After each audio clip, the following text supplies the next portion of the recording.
હાલો રામપુર તોરીને આંગણે આજે પોકના પેકિંગ પાછા તૈયાર થાય છે. આજે રવિવાર અને કેટલી તારીખ છે ખુશા? મહિનો 7મો મહિનો 6 તારીખ અને રવિવાર. કારણ કે પોકના પેકિંગ અમારે કેદુના કરવાના હતા. અમે પોક રાખ્યો છે 4-5 મણ જેટલો, 4 કિલો. કારણ કે અમારે અમદાવાદમાં લાવરા બુદ્ધાશ્રમ છે, ત્યાં અમે કેદુની વાતચીત થઈ ગઈ છે. અમારે અહીંયા પોક મોકલવાનો છે. તે પછી જલપાબેન પટેલને અહીંયા મોકલવાનો છે.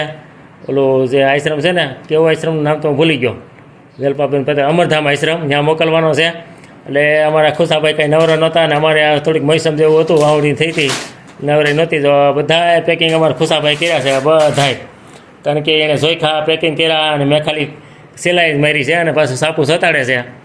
અને હવે અમારે ખુશાભાઈ નવરા થાય એટલે હવે હાથમ હાથમાંથી બધા અમે બે જાઉં બધી દઈ આવીશું. કાં સાંતલી આશ્રમ જો જલપાબેનનો, જ્યાં અમારો પગ જવાનો છે. તે પછી લાવારા બુદ્ધાશ્રમ છે અમદાવાદ પાસે, ધરતીનો શેડો, ત્યાં જવાનો છે. કારણ કે અમારા ખુશાભાઈને રજા મૂકવી પડે એટલે અમે બે જવાના જ થઈ દેવા. કાં ખુશા?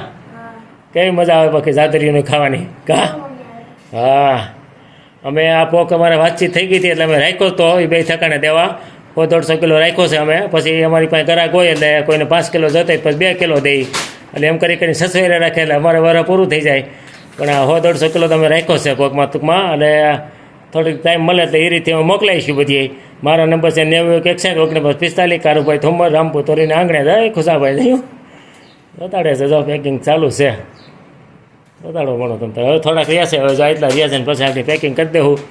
જે જેને સરનામા છે અહીંયા નાખી દેવું. પછી અમારી રીતે જવા દેવું. પછી બસમાં અમદાવાદ એકથી બેસીને. કાં ખુશા?